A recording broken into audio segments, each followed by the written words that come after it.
Will I be able to see the screens?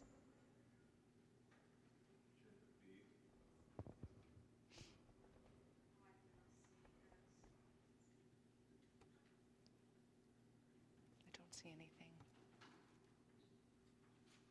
Oh, your USB? I'll bring it to you. I don't see anything. Will we be able to see the screens? No. Oh, okay. Okay, good. So we're good to go. Everybody ready?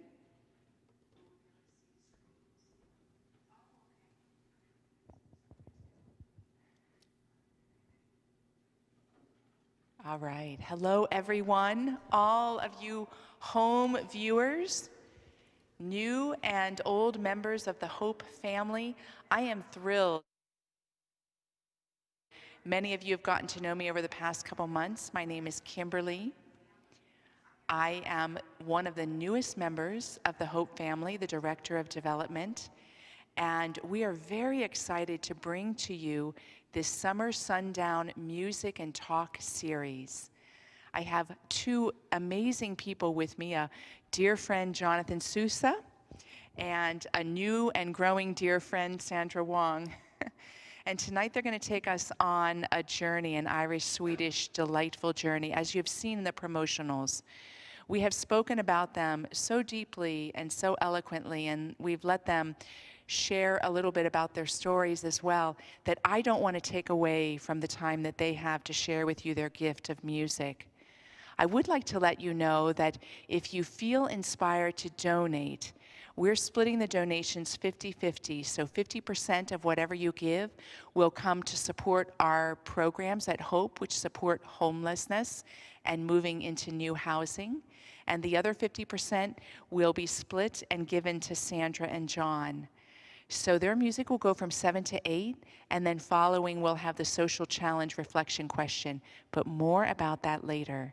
So I know that you're going to enjoy this. I don't have to have the intention that you will. But thank you so much for being with us tonight. Thanks so much, Kimberly. And we're delighted to be here tonight. It's very strange because we're playing in this big, beautiful Unity Church, and there's like 5 people in here. But how many of you are listening in the virtual realm, we'll find out. And we can feel you here with us. Yes, we can feel you. We're going to start the concert tonight with an original piece that I wrote that's entitled Wide Open. And I was just thinking about this, like, where did I write this and when did I write it? And I don't know. So we're just going to play it.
So wonderful to be here and finishing a song, and there, we feel the space of the song that's finished. But it just brought to mind when Stephen Colbert has moved online, and there's, he's telling jokes, and you don't hear the crowd anymore, and it's that pregnant space afterwards where you feel it, but you don't hear it. The applause or the laughter. Yeah. I'm going to switch instruments, and I'm going to let John tell a little bit about the instrument while I get set up. Sandra is going to bring out a truly magical stringed instrument called a nyckelharpa. And it's a type of traditional stringed instrument from Sweden. And it's just this, Sandra can tell you about it, but it's an incredible bowed instrument with all these resonant strings. So it has this very kind of resonant, to me, a very ethereal quality. And we're going to play a traditional Swedish dance tune called a polska for you. Yeah. Do you want to? This is a slang polska written by Biskale, and this is an instrument that actually dates back to the 1100s. It has 16 strings, 12 are sympathetic, 4 are bowed, and 3 of those 4 are keyed. And yes, I think it's the long Swedish winter nights when this instrument was developed. So we can hear feedback. Oh, okay.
fun and aerobic exercise. What's next on our set list? Dom and Phoebe's Waltz. Okay, well, we're now going to play a waltz that I wrote, and I wrote it in honor of two friends of ours getting married, Dominic Leslie and Phoebe Hunt. So it's a singular waltz for Dom and Phoebe. And I just have to share that while we were playing that last one, we just adopted two puppies that are 13 weeks old yesterday, so I'm a little sleep deprived, happily so. But everything sounds like puppy playing to me right now. So all the little fast trills and things like that make me think of them. Okay.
I have to tell you guys, it is such a joy to play music with this fine human being right here, Jonathan Souza.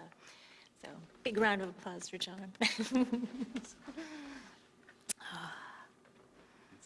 a joy to play with you as well. Let's see what's next on our list. Oh, we've got some more Swedish tunes. What are they? Remembrance. Oh, And we could shift those a little later. well, it's kind of nice because I have the nickel harpa strapped around my neck. So we're going to play two more that I wrote, and the first is called Remembrance, and a lot of my family is actually watching right now, and just a shout out to all the Wongs and Leskys and Hannigans and Dollingers. Love all of you. And I wrote this in remembrance of my grandparents. My grandfather passed about 10 years ago, and my grandmother passed in the end of January this year. And then the second one is A Time for Peace, and it's both on a personal front and a prayer for that on a collective front. And yes, may we find that in our world. I think all our souls and hearts are hungering for it, and may we get out of our own ways to find it.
What do we got? John's got the set list on his phone. All right. Well, I'm gonna take a quick sip of water, but I'm gonna sing a song in the Irish language next.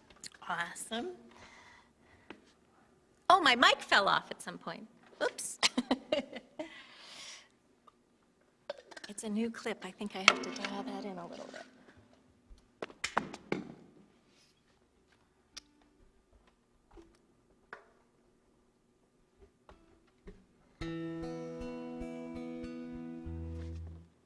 So for this next piece, I'm gonna sing a song called Cunlach Glas an Hour, which means in the Irish language, the green stubbled fields of autumn. And it's a love song that I learned from the singing of one of my favorite Irish musicians, Micheál O'Donnell, who was instrumental in Irish music in the 1970s, who played with the Bothy Band. Those of you who know Irish music, they were a seminal band that came out of Ireland during that time, and with renowned players in the tradition, including Tommy Peoples and Matt Malloy and Micheál O'Donnell and his siblings. And Micheál grew up near Dublin in County Meath, but he spent summers in Donegal, where he learned a lot of songs from his aunt Nellie, who was an extraordinary songkeeper. So I would assume this comes from her, but Micheál had this incredible way of harmonizing songs and just kind of taking them from the sean-nós style and bringing them into the folk tradition. So this is an example of that. Cunlach Glas an Hour. I'm thinking 2 or 3.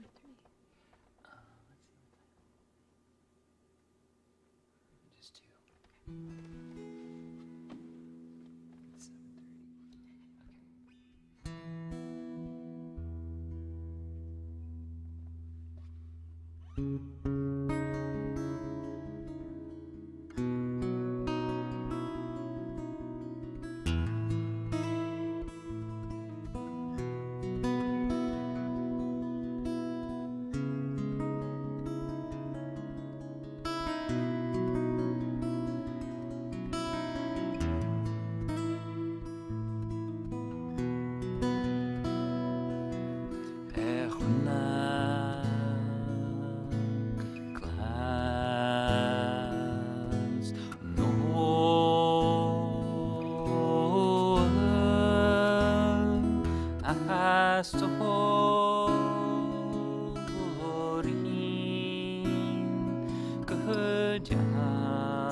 Jahas the host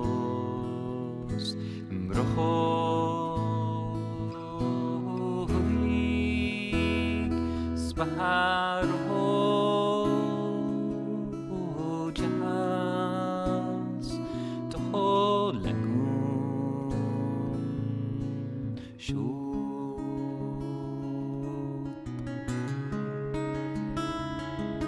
da cruia jah norosi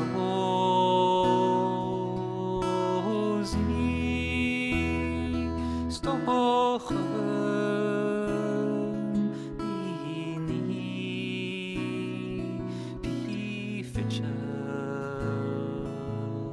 anlu manua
Da cloi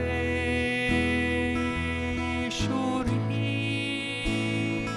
mos man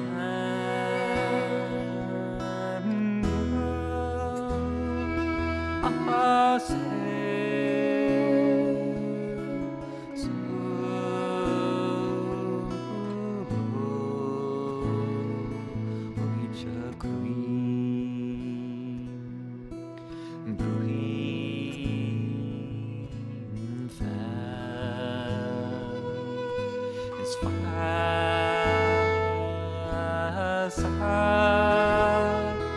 agus bhín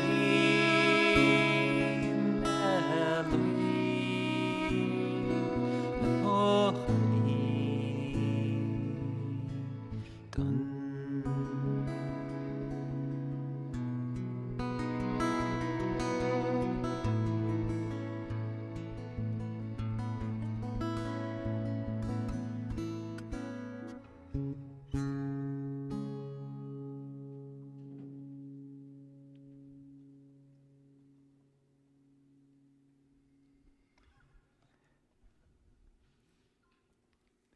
Thank you.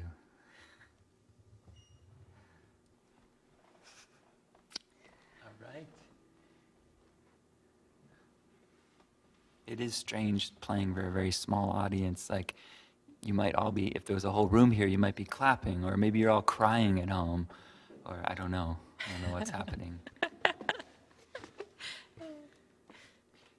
We're gonna go on now with a hauling. Oh, A Norwegian dance tune, right? yes. That you wrote, Sandra. Yes. So, I wrote this recently, and there was a really hard day at the beginning of when the pandemic was really starting. And I found out one friend lost both her parents to COVID-19, and then several other friends that same day who had lost parents or very close loved ones. And the grief of it just was a little bit overwhelming. And so I find music is really a cathartic way to move emotion. And so I started to improvise. And at first it was very raw and ragged and grief laden. And then something started to shift. And it was almost like it became this defiant feeling of, you know what, we're all in this together. And somehow we're going to be okay. You know, we're going to lose people, and that's terribly, terribly tragic. But we are going to make it through this as a community, globally. And so this tune is called We're All in This Together. And then we're going to go into jigs, right? Yes. Okay. I'll count off for that. Okay.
whoever came up with the name of Mouse in the Mug for a tune name?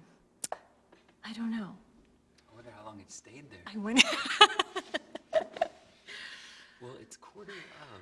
Yes. Why don't I, I'll play a solo? Sure. A short solo piece, and then Yeah. we'll do our closing. Yeah, sounds Okay. great. Great.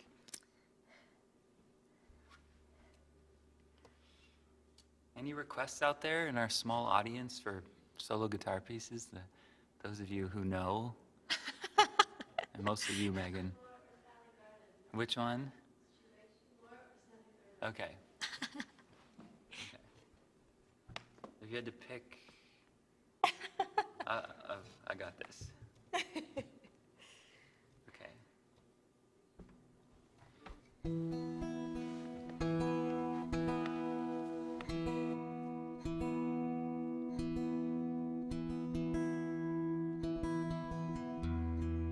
I've been really enjoying this piece lately.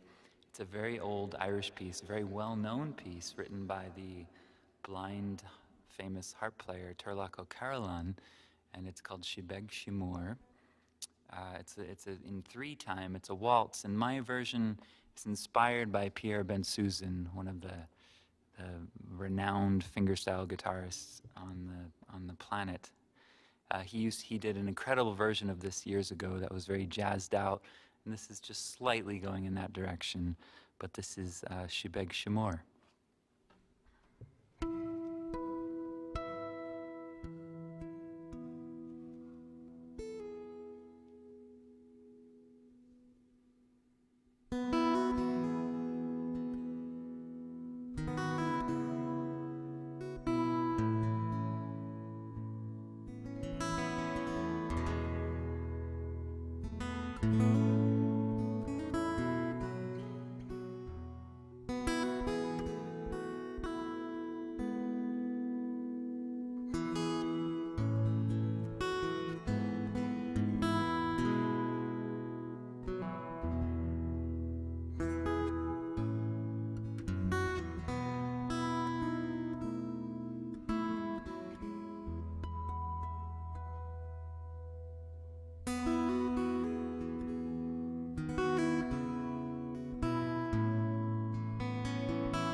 Thank you. And we're gonna wrap it up with one more piece here, kind of like an epic. Should we? Fiddle medley. Yeah. And this one is tunes from Scotland, Ireland, Cape Breton, and Natalie McMaster of Cape Breton. And thank you all for joining us here tonight and for supporting this wonderful organization. A big thank you to Kimberly for all her work organizing all of this and connecting all of us. We wish you all health and stay safe, stay well, and so much love. Okay.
We are getting so many comments on YouTube to the beauty of what you're playing.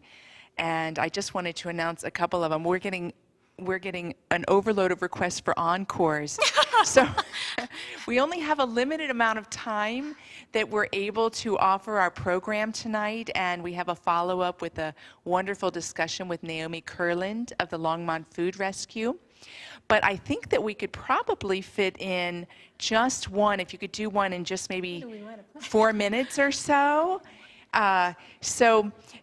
Someone, Melanie Moroney, said, "Never did this before, so grateful, tears rolling down, foot stomping and smiling." Thank you. And we've got, hold on, I'm having a hard time scrolling here. Santisha is online, and she said, "This music is so beautiful, thank you." Everyone's like foot stomping and dancing, and so I hope you're all dancing virtually together. It's too bad we can't focus on all of you. So we're going to do one encore, and then we'll transition right into our talk for tonight.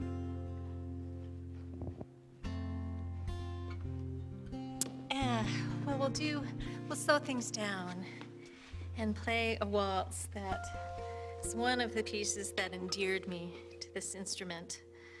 It was written by Roger Talbot, I believe. It's called Josephine's Dope Waltz, or Josephine's Baptismal Waltz. And put the mic back on. And I just wanted to mention that John and I are going to be doing some more online streaming concerts. I have a big deck. My sweetie and I have a big deck, and we're going to call them tiny deck concerts. It has a nicer ring, so.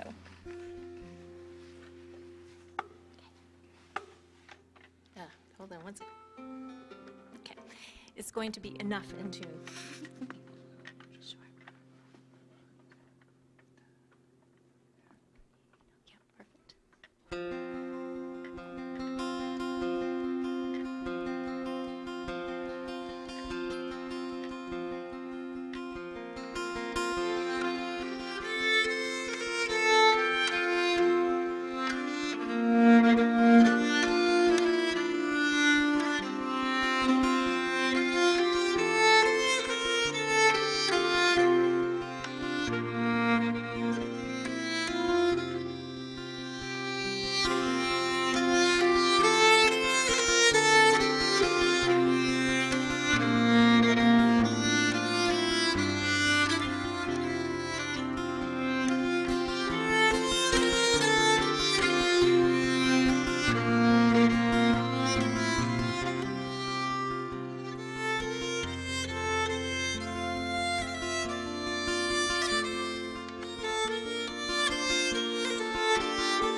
It's difficult to want to speak when your heart and soul are so broken open, right?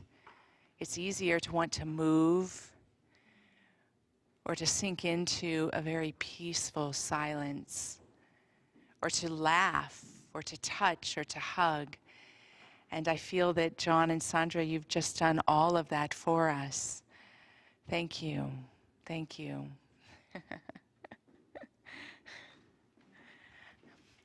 They're going to take their time and slowly move their instruments. And as they do that, I wanted to give an introduction to these talks. There's a purpose for them. Oftentimes in our world, there are really challenging issues. And oftentimes those issues can be really difficult to talk about. And oftentimes, when the issues are even talked about, the fruit is further division. And yet it is possible, because we all long for the same happiness, the same unity, the same freedom. We all long for similar things, that it is possible that we can have reflections and dialogues that invite us into a level of self-reflection that lead to greater unity, that lead to a compassionate stance, that lead to understanding, even when we wonder if we could possibly understand the person or the event before us. And the goal of these reflections that will happen after each music event is to give the opportunity and to promote that kind of drawing together, to make it safe to come into the very messiness of what it means to be human. One of the things I love about being part of our nonprofit, Hope, is that the foundation in our service is the solid belief that there is dignity, that there is an inherent dignity in every human being, in every animal, in every part of creation. And that we can be at the service of not only preserving that dignity, but celebrating it and furthering it. So that's our hope, is that we will promote and stand for and invite in the discussions. And I am thrilled with the 5 speakers that have said yes. I'm actually going to have to use my glasses to tell you all the wonderful things that Naomi is involved in. Her list is definitely longer than mine, even though she's quite a bit younger than me. But she is the executive director of the Longmont Food Rescue, and that's how I met her. She's helping us out at Hope, as she's helping many out in the Longmont area. She's also chair of the Zero Waste Committee for Sustainable Resilient Longmont. She's secretary of Colorado Eco Women. She's a workshop facilitator for Pachamama Alliance and Project Drawdown. And she's a precinct leader for the Boco Dems and active in 350 Colorado. And her participation in all of these organizations stems from a deep, deep passion and commitment for freedom and justice in the environment, for people, and in all the attenuating issues. So I think she's a fantastic person to have a dialogue with tonight for our topic. And our topic is social distancing and equality for all. So I invite you on over, Naomi. Thank you so much. I'm going to socially distance a little more. Totally. Chair and mic. Thank Okay. you. Yep. Is that good for you? I think Right so. there? Are we good on sound? Okay. Yeah, maybe move Sky. this. I know John will probably need his music. There we go. Okay, great. That should work. All right, so Naomi and I had a chance to meet in a park last week to investigate how we would even begin to have a dialogue about this topic. The topic has literal ramifications. The topic is metaphorical and symbolic as well. And as a minister, I lean into the metaphor and symbol, and I know Naomi is so much more pragmatic and practical than me, so she brings a wonderful wisdom it's a really great complement. It's really easy to distance ourselves, and we're doing it today in the world to provide safety, but we don't always distance for those noble reasons. So I thought it would be great to start out. We were talking about the concept that there is difference in the world, that there's racial and ethnic difference, there's political difference, there's economic difference, and we can distance ourselves in this. How is the effect of COVID increasing the chasm and the differences in those arenas, or even just one of them? Well, first I want to recognize that I think there has been increasing amounts of distance in all of those areas before COVID hit. And COVID has just been kind of a magnifying, amplifying effect for it. I mean, if we look at economic disparity, that has really just continued to increase over the last 30 years. And it has increased in a way that has made the middle class shrink and the very richest of our society, that gap between them and the majority of Americans has only widened. So you have the economic component that you mentioned. But that's tied to the racial component as well, because if you look at the overall incomes of white families compared to those of Black and Latinx families, there's a huge gap. And so you can't really talk about economic disparity without also talking about racial impacts and disparity there and the distancing there.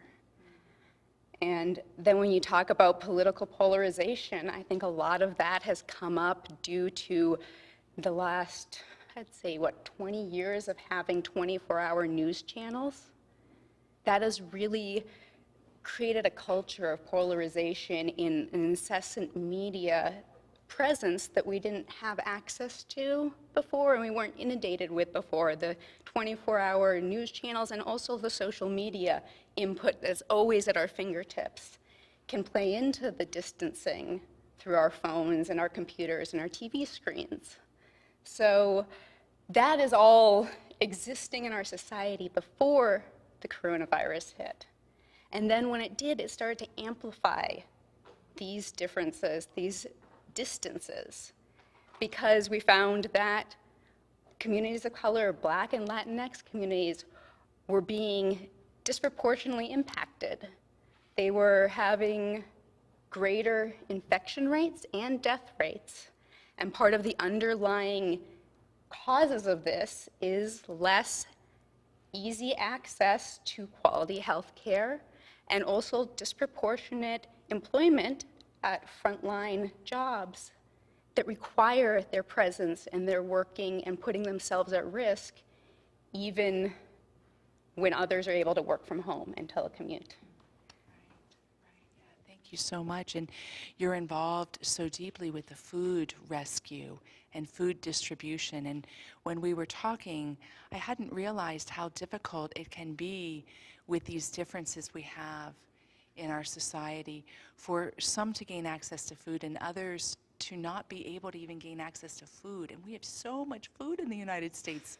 So share with me more about some of that challenge and dilemma with equality. Well, so barriers to access in food, there's a few different types. There's the physical barrier to access, you know, actually distributing the food, getting the food to the people who need it most. And so there is this concept called food deserts or food apartheid, as some people call it. And this is areas where people do not have easy access to fresh, nutritious food.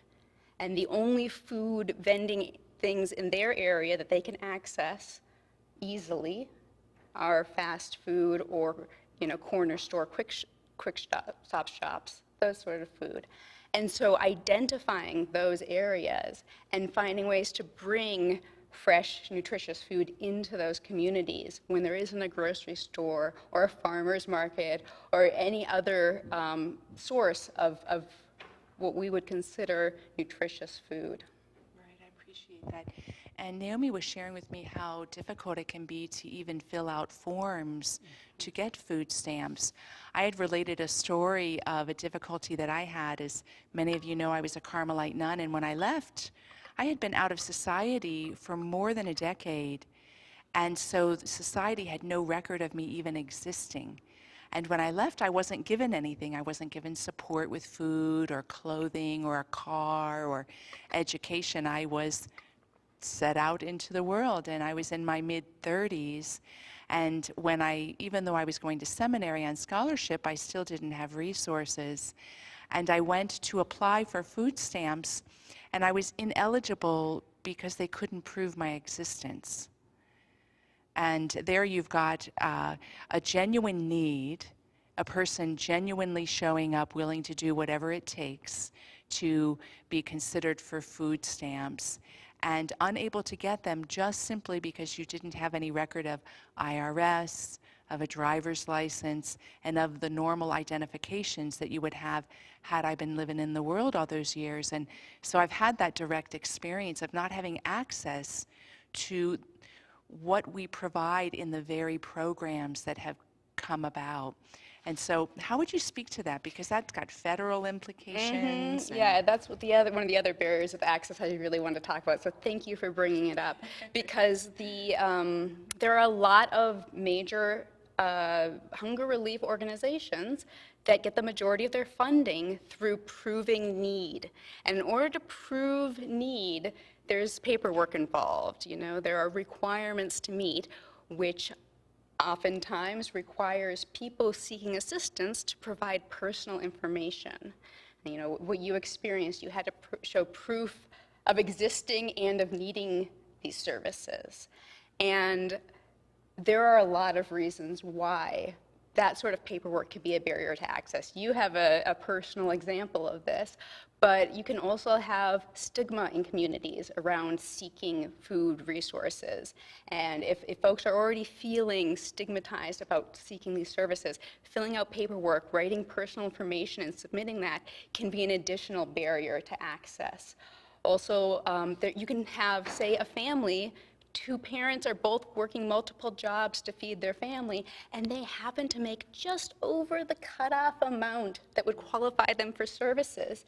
And yet, they're still weekly, daily struggling to have enough to be able to feed their families. They're still living paycheck to paycheck. And so you get these kind of arbitrarily drawn lines where people have to, first of all, find out about the food services, which is already, a barrier to access, is know they exist, and find the right places to get it, and then you have to prove that you need it. And then you talk about, non-native English speakers, immigrant communities. There's a huge barrier to access there, knowing about the services, feeling that they can apply for it in their native languages. And also immigrant communities oftentimes feel that stigma about, is it safe for me to go seek these services? Right, and when we were talking, kind of complementary to what you're saying and leading into, comes the question of how do we, as organizations devoted to helping populations that are in need in some way, how do we actually enter into a population that maybe is different than ourselves? Ethnically different, racially different, economically different. How do we enter into and actually help them on their own terms? What came to me when Naomi was sharing when we talked, and I want her to give some of the breadth of her experience, is that oftentimes we get a great idea of how we want to help, and we go about it almost like a savior model. Maybe we're not puffed up like a savior. Maybe we're very humbled about the service, but we go in bringing what we think is the best service. And completely opposite of that is going in with an empowerment model, going in with the type of service that wants to learn from the very people that we want to serve, so that we can meet the actual need that we may not know ourselves. Mm-hmm. So can you speak to that? Because you've been working with that for so long and in so many ways. Well, what comes to me, I don't know if you're familiar with the 7 Habits of Highly Effective People. I actually took a course on that when I was in middle school, and the one that they all served me well, but one that has stuck with me for my entire life and comes to me again and again when working with different communities is seek first to understand, then to be understood. And that's all about empathetic listening and that kind of humility that you were mentioning of just coming and saying, I'm here to listen and learn because it's your community. Whatever community you're talking about working with, you're in collaboration. And you want to hear what their knowledge, their wisdom is, and what they have as needs, and then see how you can support that. So is there one example from one of the organizations that you've worked with or have worked with where you saw that happen, where you actually participated in that way and you saw the way it made a difference?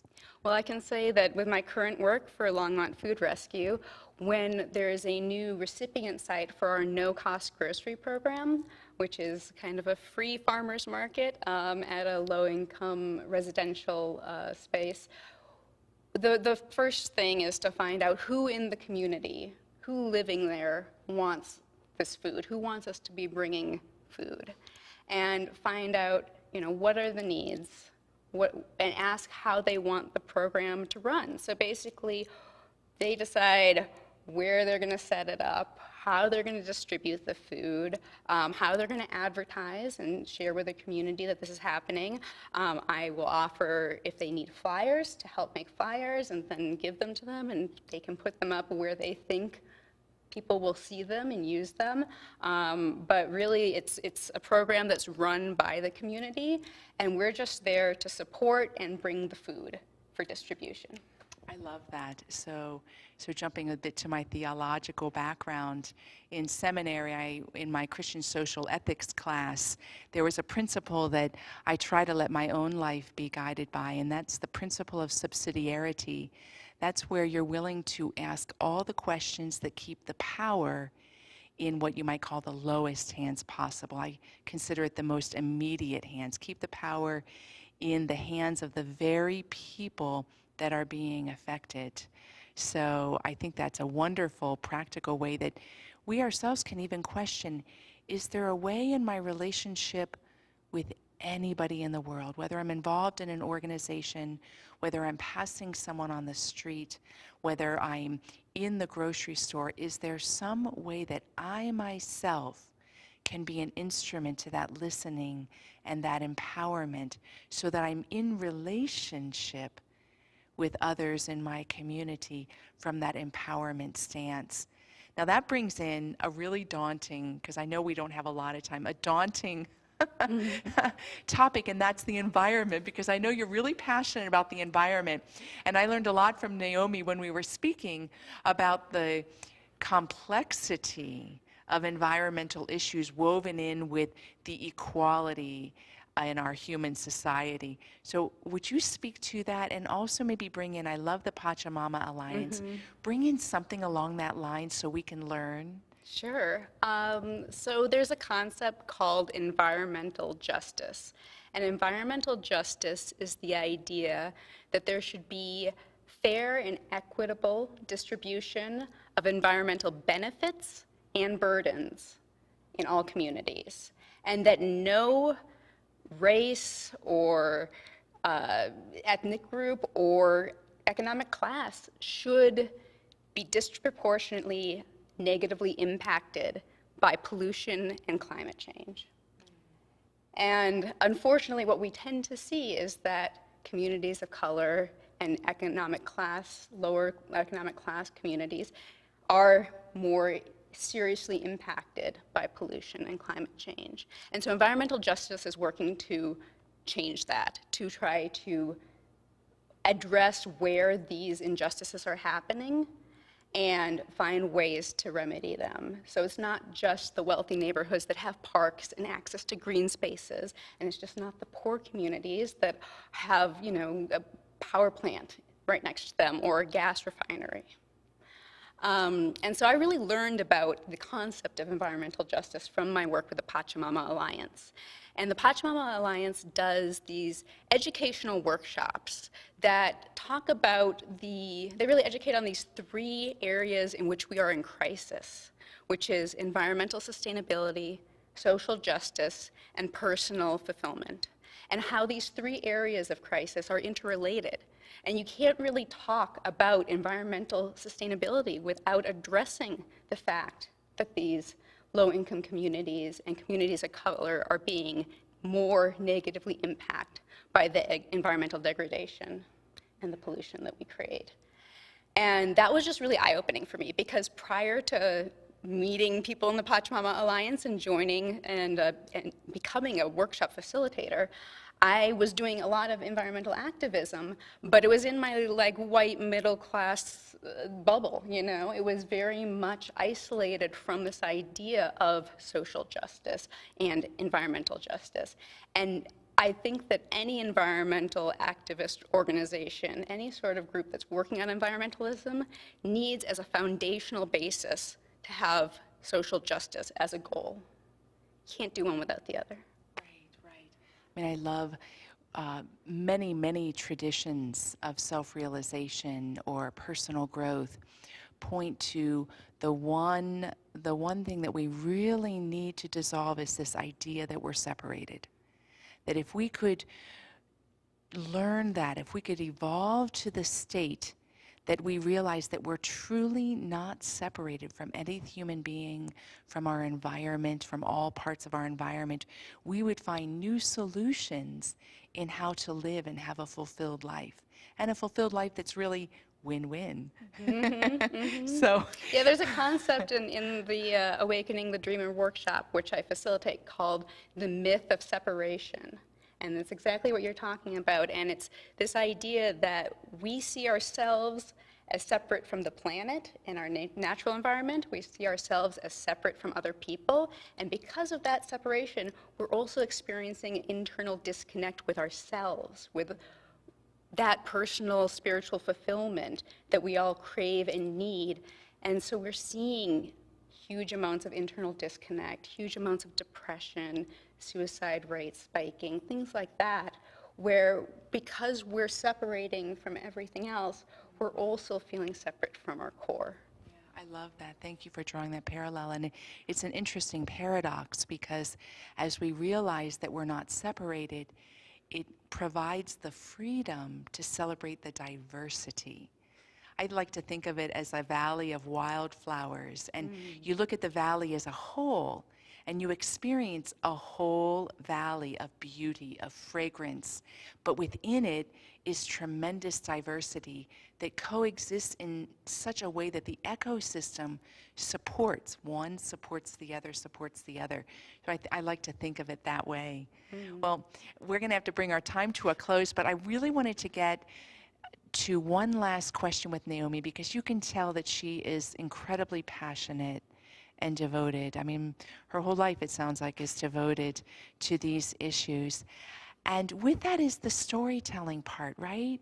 I'm sure you at home can recount many stories in your life where you were moved, where something let you wake up to a new realization or a new light, and it influenced everything in your life. So I wanted to invite Naomi to share one story or an example of one of those instances.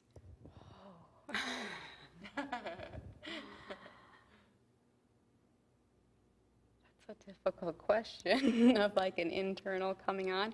I mean, the one that comes right to mind is my first experience at an Awakening the Dreamer symposium when I first attended one of those workshops. It can be 4 hours, or it can be half a day, or it can be 2 hours, depending on the version you go to, but it's meant to be a half-day experience. And there's a huge roller coaster of emotions. And I just really, one of the parts that kind of broke me open of the presentation, I think it was Van Jones speaking about the social injustice issues and the inequality. And he does this exercise where he says, if you're not a person of color, close your eyes and imagine you're a black man. Would you, right now, trade places? Would you choose to have a different skin color? And if the answer is no, there's work to be done. And I found it a very powerful exercise that I hadn't embodied in the same way before. Right. Oh, well, I invite everyone at home to, after our talk, maybe take a few moments and practice that exercise yourself and see where you land with it. So this is short, but hopefully sweet and interesting. Naomi, it's awesome to be with you. Before I give some closing comments, would you share a little bit more about how people can learn about the Longmont Food Rescue, learn about Pachamama Alliance, or how they can even just get a hold of you? Sure. So Longmont Food Rescue, you can find us on Facebook by searching Longmont Food Rescue, also longmontfoodrescue.org. And my email there is naomi@longmontfoodrescue.org if you want to contact me. And then Pachamama Alliance, you can reach them pachamama.org. And they also have a social media platform called connect.pachamama.org. So if you want to start connecting with people who are thinking about these issues and working on these issues and collaborating and kind of having this ethos of all of this interconnectedness, it's a great community to get involved with. It's like a social media for the activated community, and it's international movement. It's really cool. So I'd recommend people check that out too. Awesome, thank you. Thank so you. much. And thank you, everyone, for attending tonight. I just found it to be so rich and powerful. And just a reminder, this is brought to you by the organization that I am so blessed and fortunate to be a part of, called HOPE, Homeless Outreach Providing Encouragement. We're situated in Longmont, though we're part of the Boulder County system. We help people move from homelessness to self-sufficiency. We have so many programs. We have case management. We work on a one-on-one basis with the people who come to us.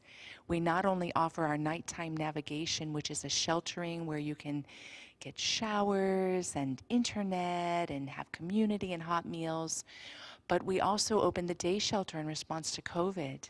And so instead of closing down, we actually opened our doors even wider because we knew that the many people out there that were in need, and that need is growing, just like Naomi referred to.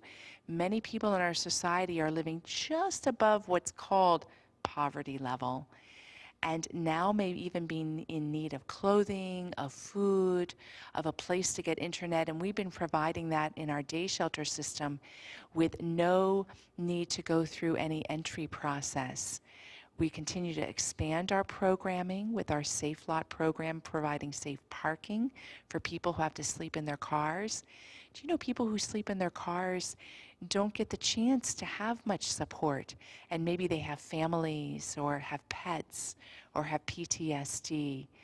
We hope at HOPE, we have lots of hopes at HOPE, but we hope that if you're not already part of our family, that you'll join our family, that you'll sign up for our newsletter, that you can see the website at the bottom of the screen, that if you feel inclined, you'll donate tonight so that we can support our musicians and support offering these series, or connect with us on Facebook or LinkedIn or Instagram or Twitter.